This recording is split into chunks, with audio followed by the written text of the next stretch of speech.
Ho! What is up, guys? It's 8-Bit Eric. This review was a week in the making because I have just been playing the heck out of this game. Animal Crossing New Horizons. Now, I'm not your typical Animal Crossing weeaboo fan that just is obsessed with this game. I'm more like a casual person. Sure, I played City Folk and New Leaf when those came out, but really, I was never like, oh man, Animal Crossing is a must-own game. I need a new Animal Crossing. Why isn't there one on the Nintendo Switch? I wasn't one of those guys that was dying for a Nintendo Direct to show nothing but Animal Crossing announcements. And you know what? I think that was a good thing going into this game because I really didn't have high expectations going into it. To me, it was just another Animal Crossing game. It was just another life simulation game where you play as a character that goes to a new island or town location. You build it up from the ground up. You meet various animals, citizens that live in your town. You exchange gifts. You decorate your furniture in your apartment, and you expand your island. You get bridges made, and you plant trees, and you get fossils and bugs, and yeah, pretty standard stuff. If you've played one Animal Crossing, for the most part, Animal Crossing New Horizons follows that same formula. And I gotta say, for some reason, I really like it now. Now, is it because I'm a Switch shill?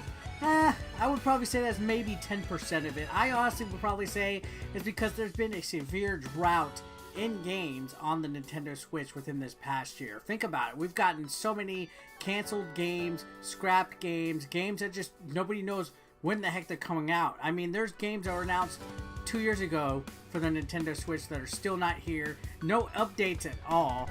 And this was one of the things that we had to look forward to, besides Pokemon and Luigi's Mansion this past year. So, how is Animal Crossing, how's Animal Crossing New Horizons from a non-diehard perspective?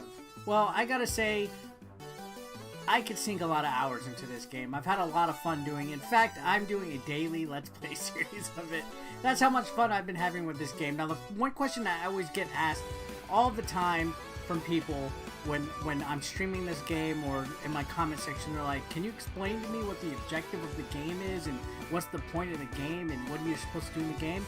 Well, I gotta say, there's no real objective. There's no clear-cut objective. There's no clear-cut cut point to the game. You basically just move to an island and you live in a tent to start off with. You have a couple other people that live with you on the island, and you have Tom Nook and his sons, his two twin sons. So you basically start from the ground up building this island paradise. They call for you, just like in all the other Animal Crossing games, to repay your debt for your package. Luckily, this one implements a miles program. There's a Nook miles program that rewards you for doing certain tasks on the island, whether it's like catching a certain amount of fish, chopping a certain amount of trees, planting a certain amount of flowers, taking a photo. It's kind of like an achievement system built into this with this Nook redemption tickets program, and it's used for the initial loan payment. But after that, it's like all the other Animal Crossing games. When you expand your house, you owe Tom Nook a lot of money that you have to end up earning from selling items in the game. So you could sell everything from clumps of weed to pieces of sticks, rocks. You could sell furniture you make, tools you make. You could find money. You could plant money trees. You could find fossils. And then that's where the game starts to really get you in a moral dilemma, because fossils and insects and fish can be sold, but they can also be donated to a museum that you eventually get. Like in previous games, Blathers comes, you have a museum that you can tour and gather stuff for. So there's a bit of collecting and hoarding in this game, which is why you want to expand your house so you can have bigger amounts of storage, so you can have a lot of space to collect things and stuff. If you like collecting stuff like I do back there, you're going to really enjoy Animal Crossing New Horizon, because that's the main part of the game is just collecting stuff, filling up your museum, fishing, fossils, insects, finding presents, exchanging gifts with your villagers, getting people to come move into your town. And you do this in this game from an interesting type of way. You can redeem your Nook miles to get a ticket to fly to a random island. These random islands also have new insects or plants or fossils or seeds, fruit, even citizens that you can talk and bring over to your village to grow it. So once in a while you'll meet a new objective. Tom Nook will ask you to bring new citizens to your thing, build new buildings. You'll run into new characters that will bring shops and stuff to your village.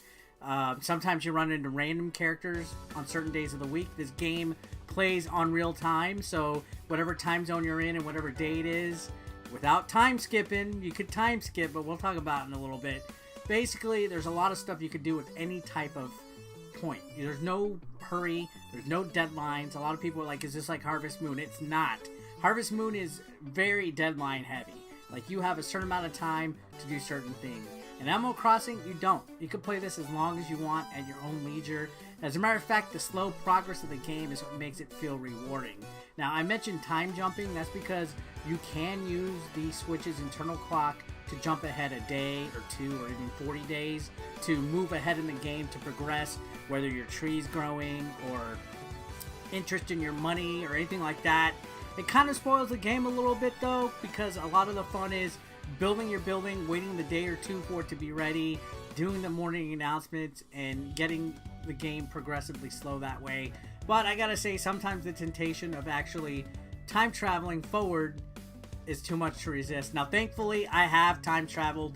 If you go forward, you are allowed to go back with no repercussion, and the stuff that you do in the future will still be there in the current time. So anybody that moves in, or any buildings that you build, or anything that you do in the future will be there in present time if you time jump. But I honestly do not recommend that. If you want to have a lot of fun with this game the way it's meant to be, play it nice and slowly, enjoy it, take your time, fish, get those Nook miles, go to different islands, meet people, visit your friends. You can also visit your friends online, whether they're on your friends list, or you can use what is called a dodo code to only allow certain people that have the code to come visit you, and vice versa, visiting their islands. There's not much in way of that. I wish there was like added multiplayer games or any kind of activities you can do when you have company over or people are visiting you, but there's not. You basically just do what you could do on your island, but it does come in handy for if you want to trade fruit or give gifts like clothing and stuff like that.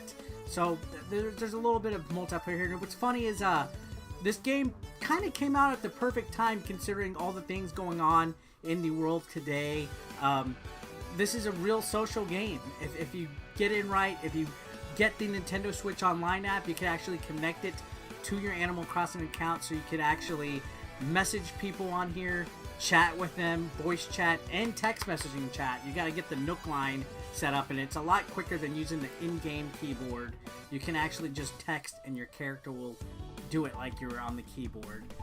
And there's other features and stuff that the Switch Online app really makes the experience a lot more streamlined. Now, me personally, the reason why I'm sunk into this game so much, again, is because of the drought of games that we've had on the Nintendo Switch. The state of affairs that's going on in the world today, too, with, you know what, I can't say it here, but this has kept, you know, a lot of my relaxation time really optimized. It's a real chill game. It's nice to sit down and play with and just not think about anything. And I've actually had quite a bit of fun. I think out of all the Animal Crossings I've played, they keep getting better and better, except that Wii U game. That one was horrible. But this is probably the best Animal Crossing game out there. I would have liked if they would have had like a little city area, like in City Folk, like somewhere on the map. But I believe they'll be adding new updates and stuff. Like today, for example, they announced an Easter Bunny holiday, and they'll be having progressive updates as we continue with certain holidays and stuff like that. So they are going to be adding a lot of free updates to it, which makes it a lot of fun. There'll be limited items, limited merch, limited stock. So I'm actually looking forward to seeing what this game entails from. There's different seasons, stuff like that. So if you haven't played an Animal Crossing game, don't worry. You don't need to play any of the previous ones to get it. This one is more than enough with its online features, the amount of replay value, the collectibles and stuff that you can have, the upgrades, the updates are going to be coming through DLC. This one's the one to go. If you're not a diehard Animal Crossing fan, you'll still like it, because me personally, I'm not a diehard Animal Crossing guy. I'm more of a casual dude. but I've enjoyed this one thoroughly. Looks can be deceiving. You know, this does look like a baby game and, you know, a game for girls and stuff. It's very cartoony, but that's honestly the appeal of it. If the game looked realistic, if it had any kind of like realistic modern graphics, it wouldn't have the charm that it has. You know, the simple things such as the way that the characters look in your village, the way they talk to you, they sound, everything about it, it just looks great. And that's what presents the charm in Animal Crossing. It's a very charming, sweet, fun, sociable game that is more than filling the drought that is out there on the Nintendo Switch. So of course I'm going to recommend it.